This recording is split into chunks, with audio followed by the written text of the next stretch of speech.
আচ্ছা। সো আপনাদের কথাগুলো রেকর্ডেড থাকবে। এরপরেও আমি ইনশাল্লাহ ক্লোজিং কিছু কথা বলে আমাদের সেশনটা শেষ করে দিব।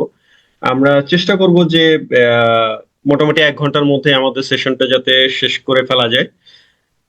তাহলে আমাদের মূল যে পরিকল্পনাটা সেটা হচ্ছে যে আপনাদের প্রত্যেকের কাছ থেকে আহ, আহ, শহীদ শরীফ ওসমান হাদি এবং তাকে কেন আমরা শহীদ বলছি বা তাকে শহীদ বলার পিছনে সার্থকতা কি বা আদৌ এখানে ইসলামিক ভ্যালিডেশন আছে কিনা সেগুলো নিয়েও আমরা ইনশাল্লাহ একটু কথা বলার চেষ্টা করব।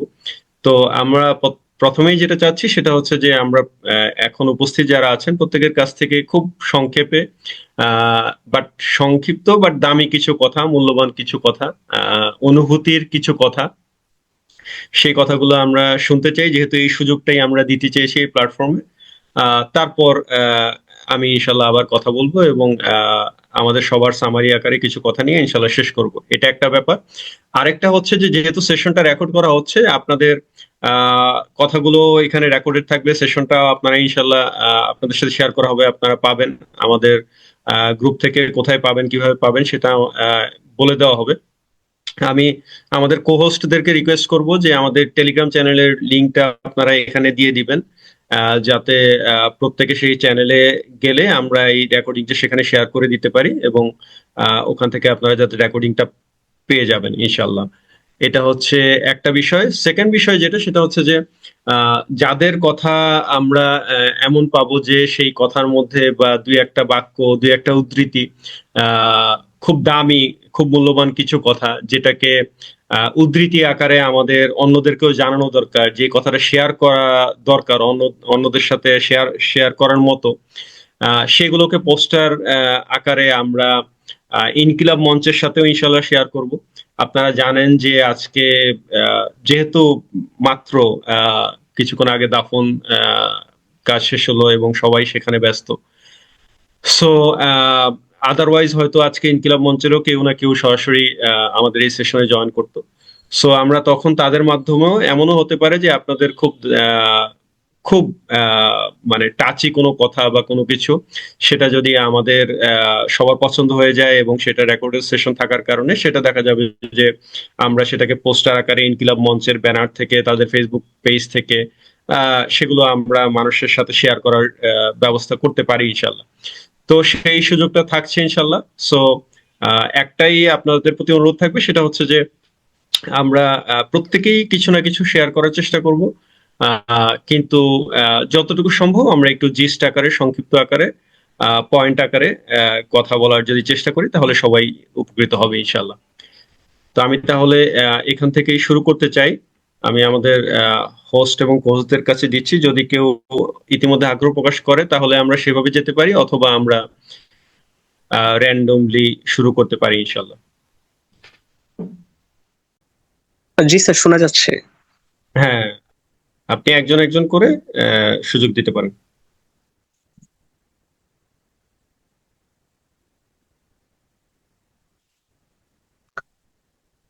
আসসালামু আলাইকুম ভাইয়া। মাহাদি ভাই, আপনি কি শুরু করতে চাচ্ছেন?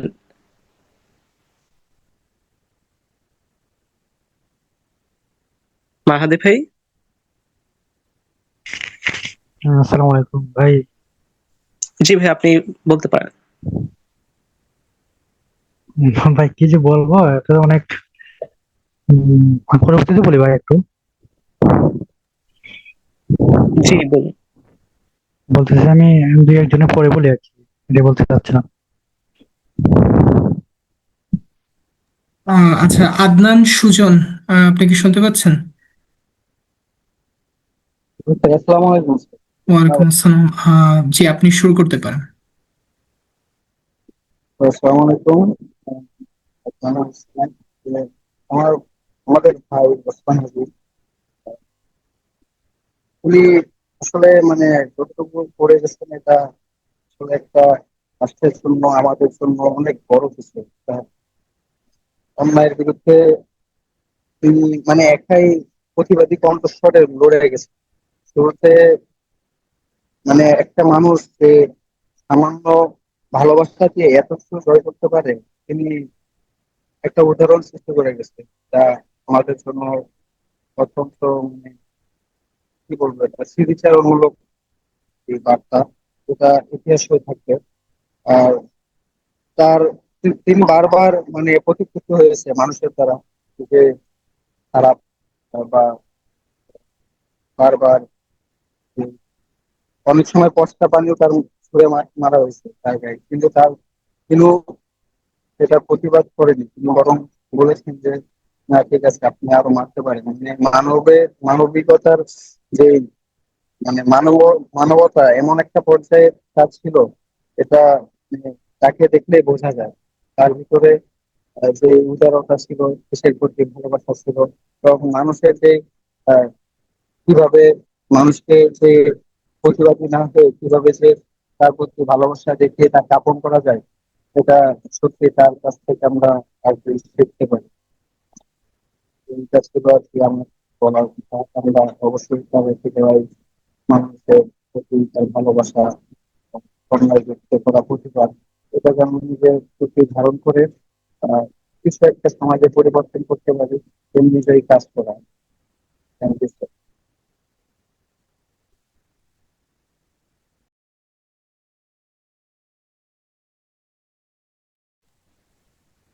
আচ্ছা, নূরদিতা আপু কি আছেন? জি আলহামদুলিল্লাহ আছে। আপু আসসালাম। কি বলতে চাচ্ছেন? জি ইনশাআল্লাহ। জি, ইনশাল্লাহ শুরু করতে পারেন।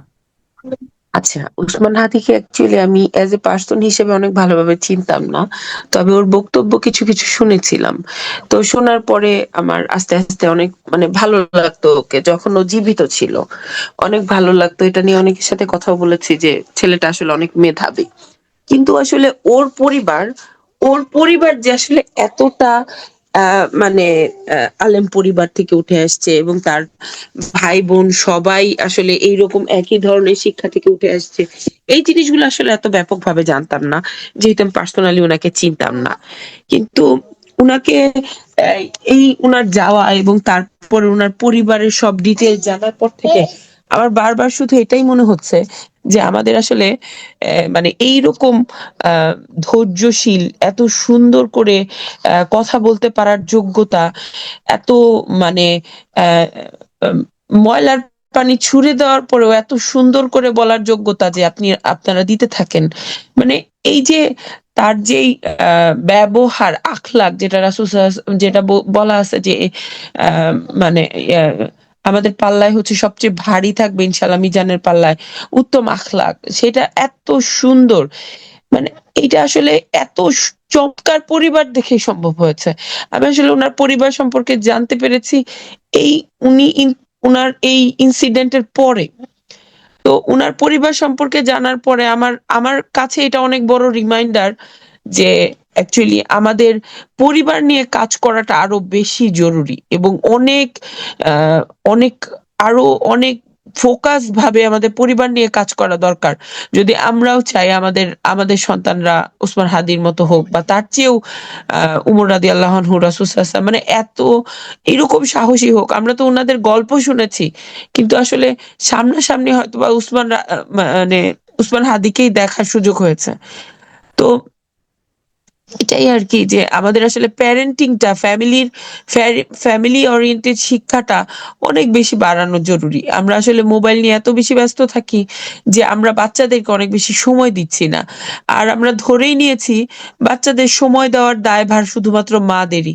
মারা তো বাচ্চাদের সময় দিবেই, কিন্তু কোরআনে সব বড় বড় জায়গায় শিক্ষাগুলো যেখানে বলা হয়েছে, সব জায়গায় মানে একটা নবী তার ছেলেকে শিখাচ্ছে। তো মানে বাবারা শেখাচ্ছে যেই জিনিসটা এখন প্রায় বিলুপ্তির পথে।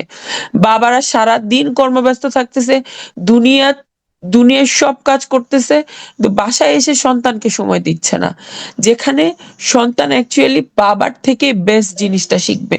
তো আমরা যদি আসলে ওসমান হাদির জীবন থেকে কিছু শিখতে চাই, মানে আমাদের জন্য সবচেয়ে বড় শিক্ষা হচ্ছে যে আমরা যেন ও যেই পরিবারে বড় হয়েছে এরকম পরিবার যেন নিজেরা তৈরি করতে পারি, এইরকম মানুষ যেন নিজেরা নিজেদেরকে তৈরি করতে পারি। এর ফলে ইনশাল্লাহ আমরা ভবিষ্যতে আমরা নিজেরাও এরকম ইনসাফের ওপর থাকতে পারবো। আমাদের শয়তান এদিকে সেদিকে ধোকা দিতে পারবে না, এবং আমরা আমাদের সন্তানদেরকেও, নেক্সট জেনারেশন, শুধু সন্তানই না, আমাদের পরিবারে যে ছোট ছোট বাচ্চারা, অন্য অন্য বাচ্চারা থাকে, তাদেরকেও আমরা এই জিনিসগুলা শিখাতে পারবো। সো আমাদের আসলে যেমন আমার আসলে এত খারাপ লাগছে, আমার গলা ভেঙে গেছে। আমি ডিরেক্ট ইনকিলাব মঞ্চে আমি ওদের সাথে কোনোদিন কথাও বলি নাই। ফোন করে পর্যন্ত রিকোয়েস্ট করছি যে উনার, আমার ইচ্ছা করতেছে উনার বোনের কথা শোনার পরে উনার বোন মাকে যে আমি জড়ায় ধরে বসে থাকি, কিন্তু আসলে সিকিউরিটি পারপাসে ওরা এটা অ্যালাউ করবে না এখন। সো আমার মনে হচ্ছে বারবার যে আমি ওদের কাছে যাই, ওদের বাসায় মানে যাতায়াত করি।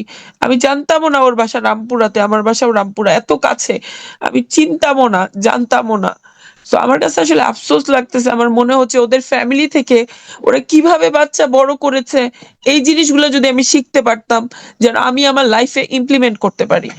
তো ও আমাদের যেটা শিখিয়ে গেছে, সবচেয়ে বড় বিষয় যে আমাদের নিজেদের ইনসাফের উপর থাকার জন্য নিজেদের ইসলামের ভিত্তিটাকে স্ট্রং করা খুব জরুরি, এবং স্ট্রং করাটা এমনটাই ভাবে স্ট্রং করা যেন সেটা ফেসবুক ভিত্তিক না হয়, ইউটিউব ভিত্তিক না হয়, বই ভিত্তিক হয়, কোরআন সুন্নাহ ভিত্তিক হয়, এবং আমাদের আখলাকটা যেন রাসূল সাল্লাল্লাহু আলাইহি ওয়াসাল্লামের মতো হয়। যে হোয়াট এভার, যে আমার সাথে যত খারাপ ব্যবহারই করুক না কেন, আমি যেন সাবলীল ভাবে তাকে সেই খারাপ ব্যবহারটার উত্তর দিতে পারি। আমি আসলে ওর এই ঘটনা থেকে যতই ওর ভিডিও দেখতেছি, আমি আসলে নিজের কাছে লজ্জিত যে আল্লাহ আমাদের সবাইকে তৌফিক দান করুক, অ্যাকচুয়ালি এখান থেকে শেখার তৌফিক দান করুক। আমরা যদি এই ট্রেন্ডের মতো, ও ইন্তেকাল করেছে, একটা ট্রেন্ড ছিল চলে গিয়েছে, এরকম না হয়ে আমরা যেন এখান থেকে যদি শিখতে পারি, নিজেদেরকে পরিবর্তন করতে পারি, সেটাই হবে ওর জন্য সাদাকায়ে জারিয়া, ওর বাবার জন্য সাদাকায়ে জারিয়া, ওর মার জন্য সাদাকায়ে জারিয়া, এবং এটাই হবে আমাদের জন্য সবচেয়ে বড় পরিবর্তন। আমরা যদি নিজেদেরকে পরিবর্তন করতে পারি ইনসাফের উপর থাকার জন্য, মানে আমাদের নিজেদের মানদণ্ডটাকে পরিবর্তন করতে পারি, পড়াশোনা, পরিবার, সবকিছুকে ফোকাস করে এবং প্রায়োরিটি সেট করে, ইনশাআল্লাহ আল্লাহ যেন আমাদের সবাইকে তৌফিক দান করে। আল্লাহুম্মা আমিন। আমিন। আহ আমরা আসলে আজকে সবাই অনেক ইমোশনাল ওসমান হাদির আহ পরলোক গমনের কারণে। আহ আমি পরবর্তীতে ডক্টর রাবেয়া, আপনি শুনতে পাচ্ছেন?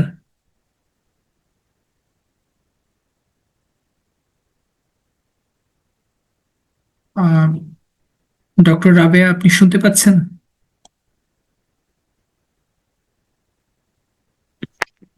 আসসালামু আলাইকুম। ওয়ালাইকুম আসসালাম রহমতুল্লাহ। ম্যাম, আপনি শুরু করতে পারেন।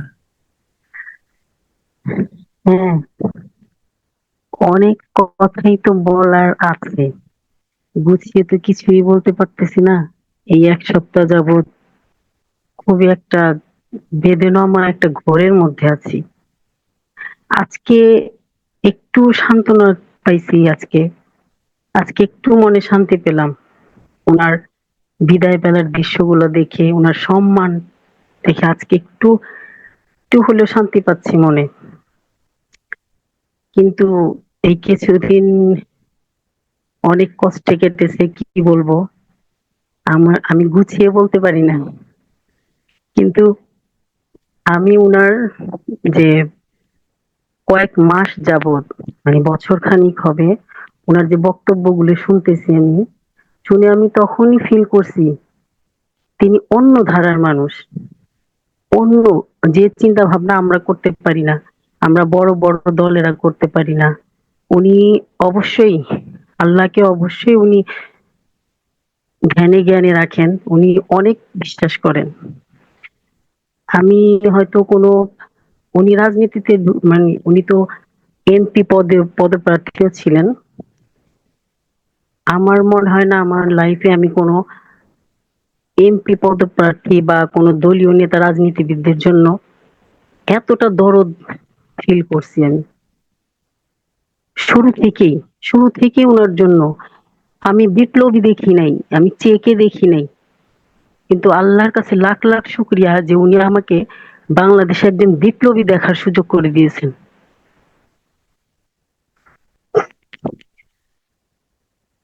লাখ লাখ শুক্রিয়া ওনাকে, যে কখন এমন একটা মানুষ দেখার খুব ইচ্ছা ছিল আমার, এমন একটা মানুষের কাজ, চিন্তা ভাবনা। আমার বাংলাদেশকে অনেকেই এত লুটতরাজ, এত ব্যবহার করতেছে, এর মাঝখানে এরকম একজন আবার কবে আসবে কে জানে। এই একজনকেই দেখলাম, পেলাম, হারাইনি, উনাকে হারাইনি, অবশ্যই হারাইনি আমরা। উনি রেখে গেছেন, ওরা সবকিছুই রেখে গেছেন। উনি বীজ বপন করে গেছেন, উনি যে বীজ বপন করে গেছেন সেটা থেকে চারা গজাবে, শাখা প্রশাখা গজাবে ইনশাল্লাহ। একদিন আমরা অবশ্যই সবই পাবো। উনি যা সব সাধারণ মানুষের জন্য যে চিন্তা ভাবনা করে গেছেন, উনি একমাত্র আল্লাহর উপর ভরসা করতেন। উনাকে একদিন জিজ্ঞেস করলাম, ভাইয়া আমরা কি বলতে পারবো দ্য চেঞ্জ মেকার ওসমান হাদি? উনি শুধু আমাকে বললেন ইনশাল্লাহ। যতবারই বললাম উনি বললেন ইনশাল্লাহ। মানে আল্লাহর উপর ওনার কত বিশ্বাস, উনি নিজের এতে বিশ্বাসী নন, উনি বলছেন আল্লাহর উপরে ইনশাল্লাহ। সেই আল্লাহ কি উনাকে অসম্মানিত করতে পারেন? অসময়ে চলে গেছেন ঠিক আছে, কিন্তু উনি যে সম্মানটা পেলেন, হয়তো আরো 10 বছর বেঁচে থাকলে এটা হইতো না, এটা পেতেন না। আমাদের মনে এতটা কষ্টের দাগ কাটতো না। আসলে আল্লাহ সবচেয়ে বড় উত্তম পরিকল্পনাকারী, আমরা সেটা বুঝি না। উনার জন্য নামাজ রোজা অনেক কিছুই করছি, আল্লাহ সবই কবুল করুন। আর উনাকে আল্লাহ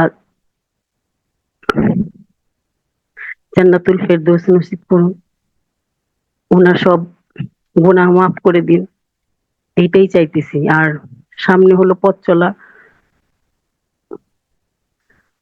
উনি ইসলামের রাস্তাতেই চলেছেন। উনার অবশ্যই উনার ফ্যামিলি খুব বড় মাপের, উচ্চ মাপের। উনার বাবা ছিলেন খুবই উঁচু মাপের একজন। আর আমাদেরও সেভাবে, হ্যাঁ, সেভাবেই সবাই চিন্তা করতেছে।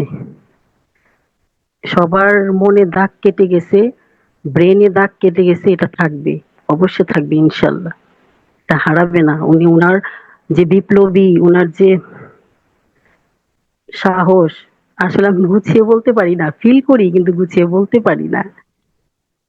মানে কারোর জন্য হয়তো এরকম টান অনুভব করি। উনি কোনো রক্তের না আমাদের, উনি কোনো মানে আত্মার সম্পর্ক ওনার সাথে। ওনার সাথে তো কোনো আত্মীয়, কোনো রক্তের সম্পর্ক নাই আমাদের।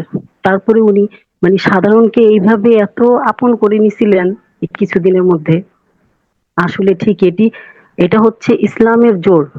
ইসলামের পথে যারা চলে, আল্লাহর উপর যারা ভরসা করে, নবী রাসূলের সুন্নাহ মেনে চলে, আসলে আহমদুল্লাহ বলছেন যে কেউ ইসলামের রাস্তায় না চললে, আদর্শ না মানলে এতটা মানে মরণকে এত আলিঙ্গন করার সাহস হয় না কারো।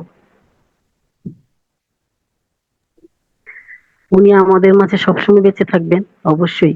বাংলাদেশ যতদিন থাকবে ততদিনই বেঁচে থাকবেন সবার মনে। ইনশাআল্লাহ। তার জন্য আহ সবাই দোয়া করবেন। আসলে বলে শেষ করা যাবে না, শেষ করানো যাবে না। একদম সাদামাটা একজন মানুষ ছিলেন, কোনো অহংকার না। মানে উনি আল্লাহর উপরে এতটা ভরসা করতেন, অনেক মানে নিজের জীবনটা দেশের জন্য আর আল্লাহর জন্য একেবারে উনি একেবারে উৎসর্গ করে দিয়েছেন। উনার কাজ কর্ম সবকিছুই, জীবনটা। আল্লাহ উনাকে কবুল করুন, আর সম্মানিত করছেন, আরো করুন উনাকে। আমিন সুম্মা আমিন। আমিন। আহ ধন্যবাদ ডক্টর রাবেয়া ম্যাডামকে আপনার বক্তব্য পরিবেশনের জন্য।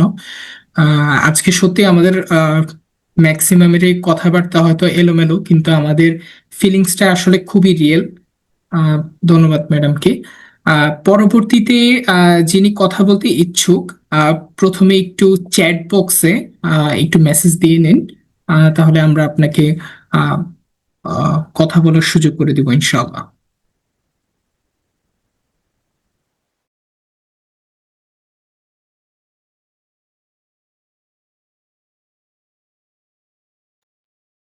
আহ, সাবিহা ফারজানা, সালাম আলাইকুম, আপনি কি শুনতে পাচ্ছেন? আসসালামু আলাইকুম। ওয়ালাইকুম আসসালাম রহমতুল্লাহ। জি, আপনি বলতে পারেন। আম, আমি আমি এখন এখন স্টুডেন্ট, দ্বাদশ শ্রেণীর। বলছিলাম শহীদ ওসমান হাদির কথা, যাকে আমি নিজে যদি অ্যাড্রেস করি তাহলে তিনি হবেন এক বিপ্লবী মহাকাব্যের অমর কবি। আমি হচ্ছে কিছু লেখালেখির চেষ্টা করেছি। আপনারা যদি অনুমতি দেন আমি একটা কবিতা আমি আবৃত্তি করব কিনা? জি, অবশ্যই বলতে পারেন। আচ্ছা, শুক্রিয়া। আমি আজকেই লিখেছি, খুব আবেগের সাথে লেখা হয়েছে। কবিতাটির নাম হচ্ছে অসমাপ্ত বিপ্লব। যেখানে শকুনিরা দেশকে খুপলে খেতে চায়, মাথা ছাড়া দিয়ে ওঠে আধিপত্যবাদ। যেখানে সুশীলেরাই বুদ্ধিজীবী বনে যায়, দেশপ্রেমীদের কাঁধেই যত অপবাদ। যেখানে বিপ্লব অসমাপ্ত রয়ে যায়, নবরূপে ফিরতে চাই ফেসিবাদ। ইথারে ইথারে ভাসে হাহাকার আর ভূমির আর্তনাদ।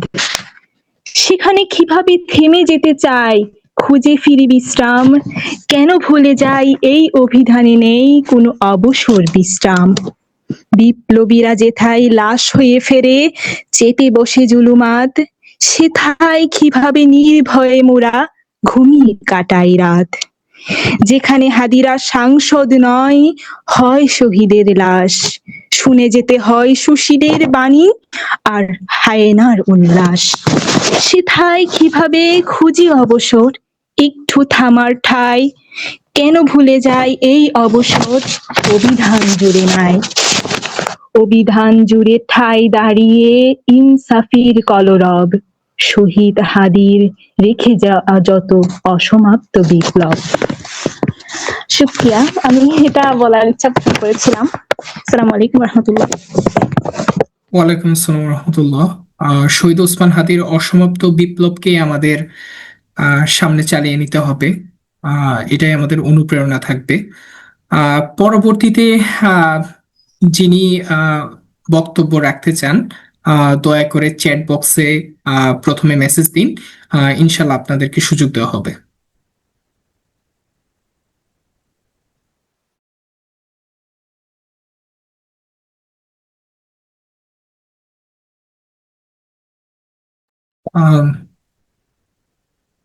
আসসালামু আলাইকুম, এমদাদ স্যার, শুনতে পাচ্ছেন?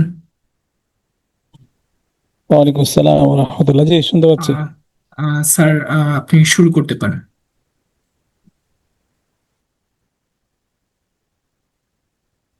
জি, বিসমিল্লাহ ওয়াসসালাতু ওয়াসসালামু আলা রাসূলিল্লাহ।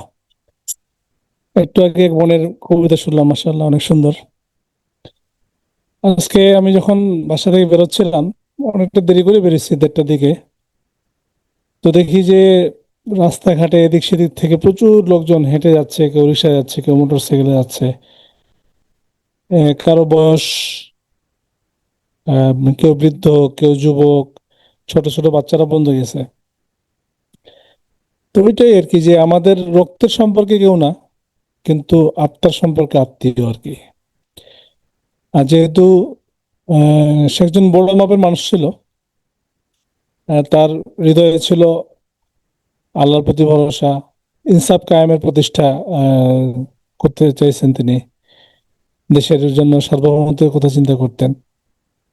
তো এই জন্য মানুষ তাকে মন উজাড় করে ভালোবাসছে আর কি। আর তার মধ্যে আমি রাসূল সাল্লাল্লাহু আলাইহি ওয়াসাল্লামের জীবনের কিছুটা প্রতিচ্ছবি দেখতে পাই। বিষয়টা এরকম যে রাসূল সাল্লাল্লাহু আলাইহি ওয়াসাল্লাম যেমন মদিনার জীবনে অল্প সময় ছিলেন, কিন্তু এত অল্প সময় এতগুলা জিহাদ পরিচালনা করছেন, রাষ্ট্র পরিচালনা করছেন, এবং কত তার বাসা মেনটেন করা, তার রাষ্ট্র পরিচালনা করা, সবকিছু মিলে এত অল্প সময় এত কাজ করছেন, যেটা আমাদের মাথায় ধরে না। তো মাত্র 32 বছর বয়সে একটা ছেলে, জুলাই বিপ্লবের আগে তো চিন্তামই না, জুলাই বিপ্লবের পর অল্প অল্প তার বক্তব্য দেখতাম। তো ইদানিং আমাদের বুটেক্সের একটা প্রোগ্রাম হয়েছিল, বুটেক্সের নির্যাতিত ছাত্রদের জন্য একটা বই উন্মোচন করা হয়েছিল আইইবিতে। সেখানে ওসমান হাদি ছিল একজন বক্তা। তার বক্তব্য তখন থেকে আমি দেখি যে তার বক্তব্য ভালো লাগে। তো তার কথার মধ্যে যেমন তীব্রতা ছিল এবং খুব গুছিয়ে কথা বলতে পারতো, অল্প সময় অনেক বেশি ডেলিভারি দিতে পারতো, যেটা খুব সাধারণত হাজারে লাখে একটা মানুষ এরকম হবে না, কোটিতে একটা পাওয়া যাবে কিনা। তার মধ্যে এই গুণটা ছিল যে অল্প সময় অনেক কিছু গুছিয়ে কথা বলা, যে এটা। তারপর হচ্ছে পরিস্থিতিকে সামাল দিয়ে কথা বলা। একজন মানুষ তার সাথে কিরকম আচরণ করছে তার বিপরীতে তিনি মাথা ঠান্ডা রেখে একটা রিপ্লাই দিচ্ছেন। তাকে নাকি প্রতিনিয়ত, বিশেষ করে এই বিগত মাসগুলোতে হত্যার হুমকি দেওয়া হচ্ছে। তারপর একটা মানুষ কিভাবে স্বাভাবিক ভাবে তার সমস্ত কার্যক্রম চালিয়ে নিয়ে যাচ্ছিল, আমার কাছে এটা খুব অবাক লাগে। তো কতটুকু আল্লাহর উপরে ভরসা থাকলে তার এই কার্যক্রমগুলো সে চালিয়ে নিতে পারে। এই জন্য এর আগে নুরদিদা বিনতে সালাম যেমন বলেছেন যে তার ফ্যামিলিটা কেমন ছিল আসলে। তার ফ্যামিলির মেম্বাররা সবাই কিন্তু আলেম, প্রকৃতির আলেম, এবং তাদের ফ্যামিলির লোকজন সবাই শিক্ষিত। তো তার এই ছোট্ট জীবনের থেকে অনেকগুলো শিক্ষা আছে আমাদের। একটা হলো তার কথাবার্তাগুলো এত ভালো ছিল কিনা, তার কারণ হচ্ছে তার শিক্ষা। প্রচুর পড়াশোনা করছেন ইতিহাস নিয়ে, মুসলিমদের ইতিহাস নিয়ে, তারপরে আহ দেশকে সামনে এগিয়ে নেওয়ার জন্য তার যে একটা ইয়ে ছিল যে তাকে নির্বাচনও লড়তে হবে, নাহলে সে সামনে কিভাবে এগোবে। বিশেষ করে দেশকে লিড দেওয়ার জন্য তার যেটা অদম্য ইচ্ছা ছিল। আসলে অল্প সময় অনেক কিছু করতে চেয়েছিল। এই স্বপ্নটা অনেকের মধ্যে বপন করে দিতে পেরেছে, আমি মনে করি এটা একটা সার্থকতা। আজকে যেমন দেখলাম যে মাঠে প্রচুর লোক সমাগম হয়েছে, এখানে অনেক যুবক, অনেক কিশোর, মনের মধ্যে, তাদের রক্তের মধ্যে সেই তীব্রতা বা সেই একটা আকাঙ্ক্ষা যে আমরা সবাই হাদি হব, আমরা সবাই বিপ্লবী হব, দেশের জন্য, ইনসাফ কায়েমের জন্য আমরা প্রয়োজন আমাদের জীবনকে বিলিয়ে দিব, এরকম একটা আমি বলবো যে পরিস্থিতি, কেমন যেন এরকম একটা পরিস্থিতি বোঝা যাচ্ছে যে মানুষের মধ্যে একটা পরিবর্তন আসতেছে আর কি। তো যাই হোক, আলহামদুলিল্লাহ, আল্লাহ তালা আমাদের সংক্ষিপ্ত জীবনটাকে আহ, খুব বেশি কাজে লাগানোর তৌফিক দান করুক। মানুষ আসলে বাঁচে তার কর্মের মধ্যে, তার আয়ুর মধ্যে না। এটাই প্রমাণিত হলো আর কি। জি, ধন্যবাদ সবাইকে। আসসালামু আলাইকুম। ওয়ালাইকুম আসসালাম। ধন্যবাদ ডক্টর এমদাদ সরকার স্যারকে তার বক্তব্য রাখার জন্য। এখন আমি আমাদের চেয়ারম্যান স্যার ফয়সাল বিন আলম স্যারকে তার মূল্যবান বক্তব্য রাখার জন্য আমন্ত্রণ জানাচ্ছি। স্যার শুনতে পাচ্ছেন? হ্যাঁ, শুনতে পাচ্ছি তারিফুল। সরি, আর আর কেউ নাই? আর কেউ শেয়ার করার মতো নেই? এখানে তো আরো বেশ কয়েকজন আছে। খুব সংক্ষেপে তারা মানে জাস্ট 1-2 লাইন করে শেয়ার করুক, যেহেতু তারা জয়েন করেছেন। জাস্ট জানিয়ে রাখো যে হ্যাঁ, মানে আমরা সেন্ট্রাল একটা ক্লোজিং করব বা আমি কথা বলবো ইনশাল্লাহ। আচ্ছা, এখনো যদি কেউ থেকে থাকেন আপনাদের বক্তব্য রাখার জন্য খুবই সংক্ষেপে, তারা চ্যাট বক্সে মেসেজ দিতে পারেন। আমরা তাদেরকে কথা বলার সুযোগ দেবো ইনশাআল্লাহ।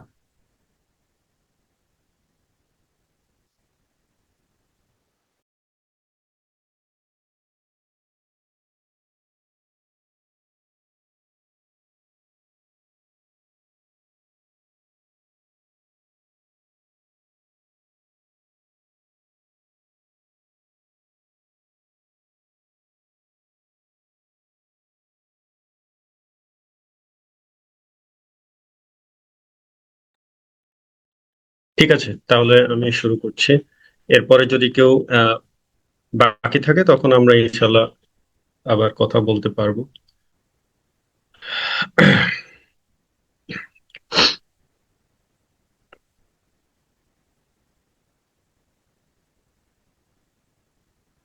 ঠিক। আসসালামু আলাইকুম রহমতুল্লাহ, আলহামদুলিল্লাহ, ওয়াসসালাতু ওয়াসসালামু আলা রাসূলিল্লাহ ওয়া আলা আলিহি ওয়া সাহবিহি ওয়া মান ওয়ালা। আহ, শরীফ ওসমান হাদী, তার সাথে আমার ব্যক্তিগতভাবে পরিচয় হয়েছে আহ, মাসখানেকও হয়নি বেসিক্যালি। আপনারা অনেকেই এখন জানেন যে উনি ইউনিভার্সিটি অফ স্কলার্স এর টিচার ছিলেন। উনি সেখানকার একজন ফ্যাকাল্টি হিসেবে কর্মরত ছিলেন আমাদের ডিপার্টমেন্ট অফ ইংলিশে। এবং শরীফ ওসমান হাদী যেহেতু পলিটিক্যাল সায়েন্সের স্টুডেন্ট, এবং আপনারা জানেন যে ইউনিভার্সিটিতে বেশ কিছু কমন সাবজেক্ট থাকে বিভিন্ন ডিপার্টমেন্টের, যেগুলোকে আমরা অ্যালাইড কোর্স বা কমন কোর্স বলি। তার মধ্যে বাংলাদেশ স্টাডিজ একটা কোর্স। সো উনি ইংলিশ ডিপার্টমেন্টের স্টুডেন্টদেরকে বাংলাদেশ স্টাডিজ যে কোর্সটা, তার মানে ইংলিশের স্টুডেন্টদেরকে উনি বাংলা শেখাতেন, বাংলাদেশ স্টাডিজ পড়াতেন, বাংলাদেশের কনস্টিটিউশন, বাংলাদেশের জিও পলিটিক্যাল সিনারিও থেকে শুরু করে অন্য সবকিছু। সো সেই সূত্রেই বেসিক্যালি তিনি যেহেতু আমাদের ক্যাম্পাসে আসতেন এবং সেই ডিপার্টমেন্টের হেড একদিন এনে আমার সাথে পরিচয় করিয়ে দিয়েছিল। এবং প্রথম পরিচয় বেসিক্যালি তার সাথে এবং তার সম্পর্কে অনেক কিছু জানা হয়ে যায়। যেমন আমি শুরুতেই তাকে প্রশ্ন করেছিলাম যে আহ, আমি যতটুকু জানি যে সে যেহেতু লাইফ থ্রেট আছে, সে বলছে যে হ্যাঁ স্যার, এটা তো জানি, এই কারণে বউ বাচ্চাকে তো অনেক আগেই পার করে দিছি। বউ বাচ্চাকে সেই গত 3 মাস ধরে গ্রামের বাড়িতে রেখে আসছি, এবং আমরা যেখানে মূল বাড়ি যেখানে, সেখানেও না, আরেক আত্মীয়র বাড়িতে, যাতে ওরা সেফ থাকে। মানে ওদের এমনকি এমন ভাবে ইয়া করছে যে কাউকে জানানো নিষেধ, যে কেউ যাতে জানতেও না পারে যে ওরা কোথায় আছে, কি আদারওয়াইজ ফ্যামিলি ট্রাবলে পড়বে। ছোট্ট একটা বাচ্চা, নিজের ওয়াইফ, এবং খুবই খুবই খুবই সাধারণ একটা ফ্যামিলি, একটা আলেম পরিবার, এবং তাদের বাসা আপনারা যারা দেখেছেন, খুবই জরাজীর্ণ, খুবই সাধারণ একটা বাসা। সত্যিকারের মাটি থেকে উঠে আসা একটা ছেলে, একটা পরিবার।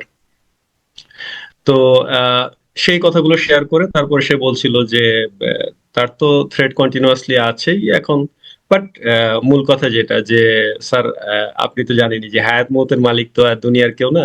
আল্লাহ তাকদিরে যখন যেভাবে রাখছেন তখন তো সেভাবে হবেই, ভয় পেয়ে কি লাভ। আহ, আমার ভাই, আমার পরিবারের সবাই আমাকে মানে সাবধান করতে করতেও এখন হয়রান হয়ে গেছে, বুঝতেছে যে আমি আর শুনবো না। এটা ছিল এই ছেলেটার সাথে প্রথম দিন আমার যখন কথা হয়, সেইখানের কথা এবং কথার আন্তরিকতার জাস্ট একটু নমুনা দেওয়ার জন্য বলা। আমি যদি এক ঝটকায় আজকের ইয়াতে চলে আসি, যে গত কয়েকদিন যা হয়েছে এবং যা লেখালেখি করেছি ফেসবুকে বা সবকিছু, সেগুলো যদি বাদও দিই, আজকে সকাল থেকে আমি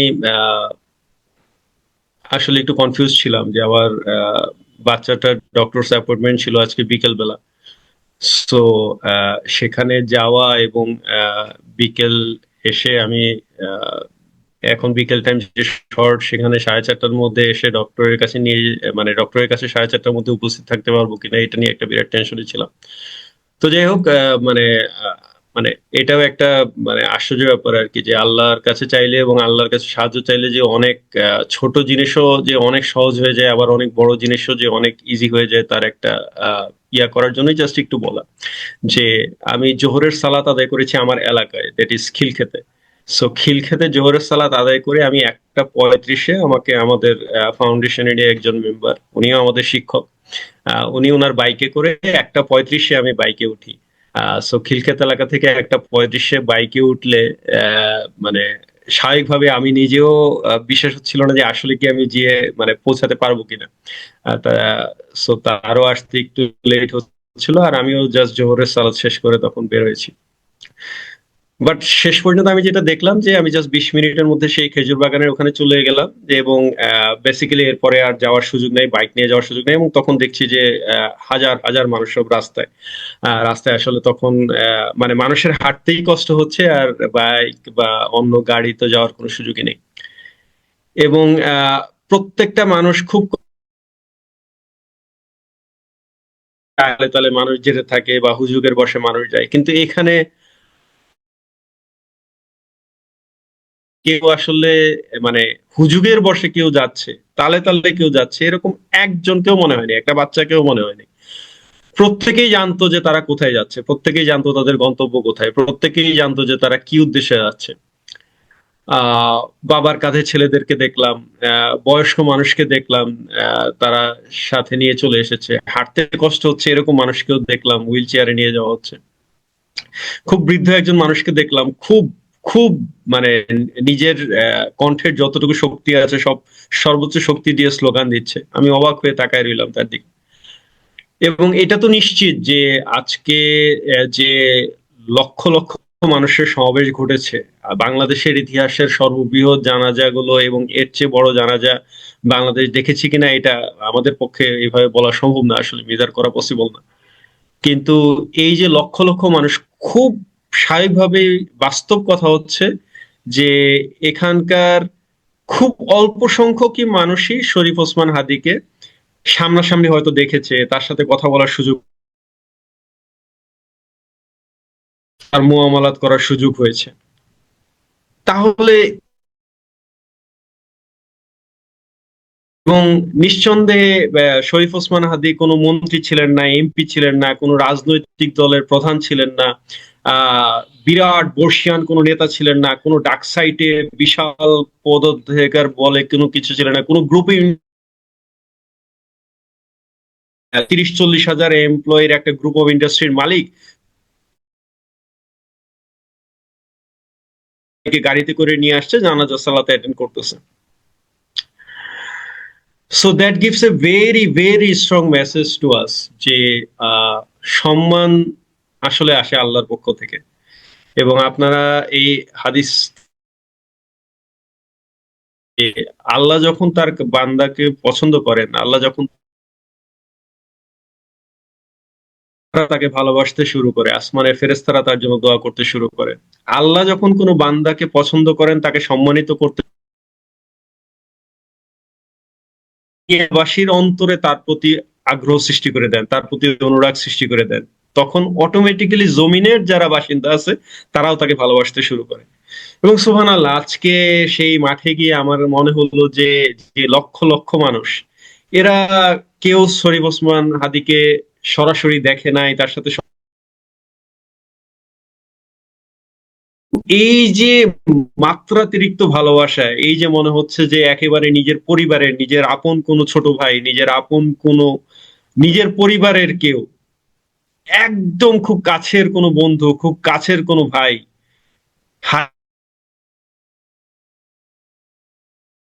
হচ্ছে তা না। আপনি গত এক সপ্তাহে বাংলাদেশের টপ ইসলামিক স্কলার থেকে শুরু করে আপনি সব ঘরানা, যে কোনো আলেমের, তাদের ওয়াজ তারা শুরুই করতে পারছেন না, তারা ঠিক মতো কথাই বলতে পারছেন না, তারা মানে এই কথা না বলে তারা আসলে কোনো কোনো কিছু বলতেই পারছেন না, মানে তাদের গলা ধরে আসতেছে, তারা নিজেদেরকে কোনোভাবে সংবরণ করতে পারতেছেন না।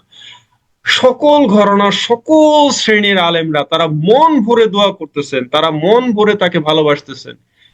বাংলাদেশের ইতিহাসে এরকম ঘটনা আমরা শেষ কবে দেখেছি? আমার তো মনে পড়ে না, আমি জন্মের পরে তো দেখি নাই।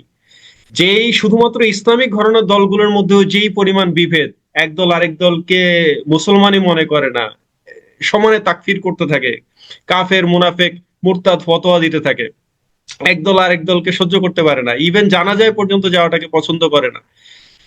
আর সেখানে রাজনীতি করলে তো কথাই নেই, রাজনীতি করা মানেই হচ্ছে যে একদম যারা অচ্ছুৎ শ্রেণী হয়ে গেছে, নষ্ট হয়ে গেছে, তারা রাজনীতি ঢুকবে। আর রাজনীতি ঢোকা মানেই হচ্ছে এই লোক শেষ, মানে এই লোকের অটোমেটিক্যালি প্রতিপক্ষ হয়ে যাবে, তার ফ্যান ফলোয়ার এক গ্রুপ থাকবে, তাকে ডাউন করার, ডিমিনিশ করার, তাকে কন্টিনিউয়াসলি ডিসঅনার করার মতো আরো হাজার বাহিনী তৈরি হয়ে যাবে, এক গ্রুপ আরেক গ্রুপের সাথে কাদা ছোড়াছুড়ি করবে, দ্যাটস ইট। কিন্তু দেখেন আল্লাহর কি মাস্টার প্ল্যান যে মানে, এবং খুব স্বাভাবিকভাবেই সে যদি সংসদে যেত, সে যদি এমপি হতো, একদম চোখ বন্ধ করে আমরা নির্দ্বিধায় লিখিত দিতে পারি যে তার সম্মান একটা গ্রুপের কাছে অনেক বেশি হয়ে যেত। এবং দুদিন পরে আপনি যদি ডক্টর ইউনূসের কথা চিন্তা করেন, ডক্টর ইউনূসকে যখন আমরা প্রথম অন্তর্বর্তীকালীন সরকারের প্রধান হিসেবে বসালাম, এবং প্রথম দিকে তার প্রতি মানুষের যে আগ্রহ, মানুষের যে উন্মাদনা, আরো 5 বছরে কত কিছু আমরা দেখলাম। কিন্তু এখন এই তখনকার জনমত জরিপ আর এখন যদি আপনি নেন, ভেরি ডিফিকাল্ট। বাংলাদেশের মতো একটা দেশে মানুষের আস্থা অর্জন করা যেমন কঠিন, সে আস্থা ধরে রাখা তো আরো কঠিন। এই দেশ পরিচালনা করা পৃথিবীর সবচেয়ে কঠিনতম কাজের একটা, ছোট্ট একটা দেশ কিন্তু মানে খুব difficult country, very difficult country to manage. So খুব স্বাভাবিকভাবেই বলা যেত যে তার বিরোধী দল থাকতো, তার কিছু কাজ মানুষের পছন্দ হতো, কিছু কাজ মানুষের পছন্দ হতো না। দিন শেষে মানুষ তো, ফেরেশতা তো না। আহ আমরা যত কথাই বলি যে তার কথাবার্তার মধ্যে যেহেতু মাটি ও মানুষের প্রতি একটা টান ছিল, আবেগ ছিল, সততা ছিল, এবং মূলত এই জিনিসটাই মানুষকে টাচ করেছে। কত মানুষই তো কত সুন্দর সুন্দর করে কথা বলতে পারে, ডিবেটার কত আছে, আবৃত্তিকারক কত আছে, জাদ্রেল বক্তৃতাওয়ালা কত আছে, কিন্তু তাদের কথাগুলো মানুষের অন্তরে সেভাবে টাচ করে নাই। কেন হাদির কথাটা সেভাবে টাচ করেছে? টাচ করেছে কারণ তার কথাগুলোর মধ্যে সততা ছিল, অনেস্টি ছিল। অনেস্টি ছিল বলেই সে এনসিপির সাথে বা অন্য কোনো রাজনৈতিক দলের সাথে বা বিএনপির সাথে অন্য কারোর সাথে লিয়াজো না করে, নিজের সিট কনফার্ম না করে, নিশ্চিতভাবে সে তো একটা আসন কনফার্ম করে সে তো নিশ্চিত সংসদের টিকিটটা কনফার্ম করে নিতে পারতো, অন্তত একটা আসন দখল করে ফেলতে পারতো, নিজের এমপি হওয়াটাকে নিশ্চিত করে ফেলতে পারতো। কিন্তু ছেলেটা সেটা করেনি। ছেলেটা নিজের ইথিক্সের ব্যাপারে, ইনসাফের ব্যাপারে, নিজের যেই চিন্তাধারা, সেই জায়গাটাতে সে কখনো কম্প্রোমাইজ করতে চায়নি। এবং চায়নি বলেই সে এনসিপির সাথেও যায়নি, অন্য কোনো রাজনৈতিক দলের সাথেও যায়নি, বৃহৎ কোনো রাজনৈতিক দলের ছত্রছায়াও ঢুকতে চায়নি। সে এককভাবে, সে জাস্ট একটা ইনকিলাব মঞ্চ, এবং সেটাও কোনো রাজনৈতিক প্ল্যাটফর্ম না। সে জাস্ট সেই মঞ্চের আন্ডারে থেকে সে জুলাইয়ের অভ্যুত্থান করে গেছে, সেখান থেকে সে দাবি দেওয়া জানিয়ে গেছে, সেখান থেকে সে সকল দলের বিরুদ্ধে সোচ্চার থাকতে পেরেছে। কারণ সে সবসময় চেয়েছিল যে আজকে আমার এর বিপক্ষে বলা লাগবে তো কালকে ওর বিপক্ষে বলা লাগবে। যখনই আমি কোনো একটা দলের মধ্যে ঢুকে যাব তখনই আমার সেই বলার সুযোগটা নষ্ট হয়ে যাবে, ফলে আমার এর সেই সুযোগটা থাকবে না। আমার নিরপেক্ষ দৃষ্টিকোণ থেকে জাস্টিফাই করার, কথা বলার, বিরোধিতা করার, তাদের চোখে আঙ্গুল দিয়ে ইনসাফের রাস্তা কোনটা ছিল আর আমরা কোন দিকে চলে যাচ্ছি বা ভুল পথে যাচ্ছি কিনা সেটা দেখিয়ে দেওয়ার জন্য যে জায়গাটা থাকা দরকার, যে প্ল্যাটফর্মটা থাকা দরকার, পায়ের নিচে যে মাটিটা থাকা দরকার, সেটা সরে যাবে। শুধুমাত্র এই কারণে শেষ পর্যন্ত সে স্বতন্ত্র থাকাটাকে বেছে নিয়েছে, যে নির্বাচনে জিততে পারি বা না পারি, স্বতন্ত্র থেকে একবার চেষ্টা করে দেখি। এই অভাগা দেশটার জন্য জুলাই পরবর্তী 1 বছর 1.5 বছরও দেশটার পরিণত দেখে শেষ পর্যন্ত সে নিজের কাঁধে দায়িত্ব তুলে নিতে চেয়েছে, যে জুলাই অভ্যুত্থান তো হলো, কিন্তু দেশটাকে তো শেষ পর্যন্ত সামনে নিয়ে যেতে হবে নির্বাচনের মাধ্যমে, সংসদের মাধ্যমে। যদিও সেটা 100% ইসলামিক পন্থা না, কিন্তু এখান থেকে বের হওয়ার আপাতত তার কোনো রাস্তা নেই। কিছু ভালো মানুষকে দায়িত্ব নিয়ে এগিয়ে আসতে হবে। এই 32 বছরের শরীফ ওসমান হাদী সেই দায়িত্বটা নিয়েই রাস্তায় নেমেছিল। এবং আপনারা চিন্তা করে দেখেন যে মাত্র 32 বছরের একজন যুবক, 32 বছরের একটা ছেলে, তার বিদায়ে আজ বাংলাদেশের মানুষ যেই মুহূর্তে সে জুম্মার সালাতের পরে গুলিটা খেলো, সেই মুহূর্তের পর থেকে জুম্মার রাতের বেলা তার মৃত্যু সংবাদ আসলো সন্ধ্যার দিকে। ওখানে যখন সন্ধ্যায় মৃত্যুবরণ হলো সিঙ্গাপুরে, এই 1 সপ্তাহ পর্যন্ত এটা 100% নিশ্চিত যে খুব স্বাভাবিকভাবে বাংলাদেশের সব মানুষ শরীফ ওসমান হাদীকে চিনতো না। বাংলাদেশের সব মানুষ এর আগে তার কথা শুনে নাই, তার ভিডিও দেখে নাই, তার টক শো দেখে নাই, তাকে নিয়ে কোনো ধরনের কৌতূহল বোধ করে নাই।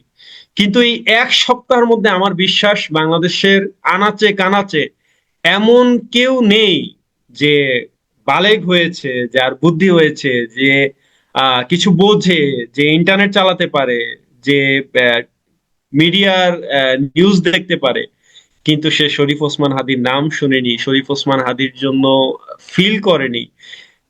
এমনকি জাস্ট মানুষের মুখে শুনে বা অন্যদের রিয়াকশন দেখে শরীফ ওসমান হাদীর ব্যাপারে তার প্রতি অটোমেটিক্যালি একটা ভালোবাসা তৈরি হয়নি, তার জন্য দোয়া করেনি। আমার মনে হয় না বাংলাদেশের আনাচে কানাচে এমন কোন বালেক, পুরুষ, নারী, আবাল বৃদ্ধ বনিতা কেউ ছিল। এর চাইতে বড় সম্মান আর একটা মানুষের জন্য কি হতে পারে? 32 বছরের একটা জীবনে এই যুবক যা দেখিয়ে গেছে, যা করে গেছে, এবং যে সম্মানের সাথে সে বিদায় নিয়েছে, বাংলাদেশের ইতিহাসের কয়জন মানুষ এর আগে এইরকম, এইভাবে, যে রাজনীতির ময়দানে নামার পরেও একজন রাজনৈতিক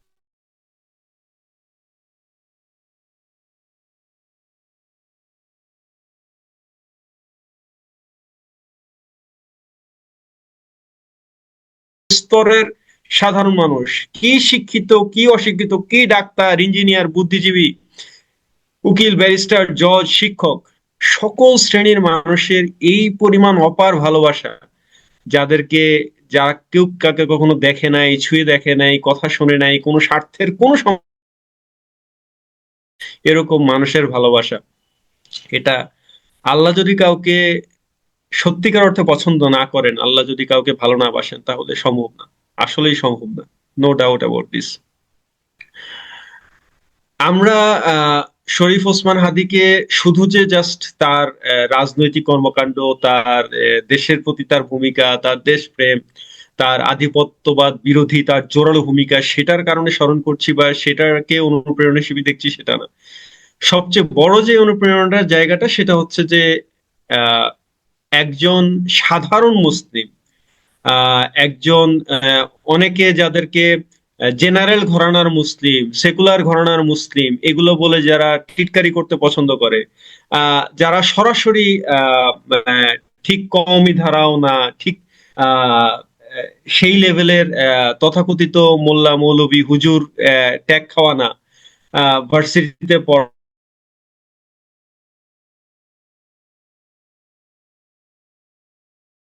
জন্য যতটুকু খেদমত করেছে, সে ইসলামের জন্য যা করতে পেরেছে, আহ এটা তো সত্য যে আলেমরাও স্বীকার করে নিয়েছেন যে সেটা করতে পারা তো দূরের কথা, ইভেন ততটুকু সাহস আমাদের অনেক আলেমদের যে নাই, এবং সেই সাহসের অনুপ্রেরণা হিসেবে যে ওসমান হাদি আমাদের সবার জন্য চোখে আঙ্গুল দিয়ে অন্তত আমাদেরকে একটু সাহস দিয়ে গেছে, এটা এখন আমরা নিজেরাই নিজেদের সাথে আহ নিজেদেরকে জাস্টিফাই করতে চাচ্ছি, নিজেদেরকে আয়নায় নিজেদের চেহারা দেখছি, নিজেরাই লজ্জিত হচ্ছি। আলেমরা নিজেরাই নিজেদেরকে প্রশ্ন করছে যে আমরা কি করলাম, 32 বছরের একটা যুবক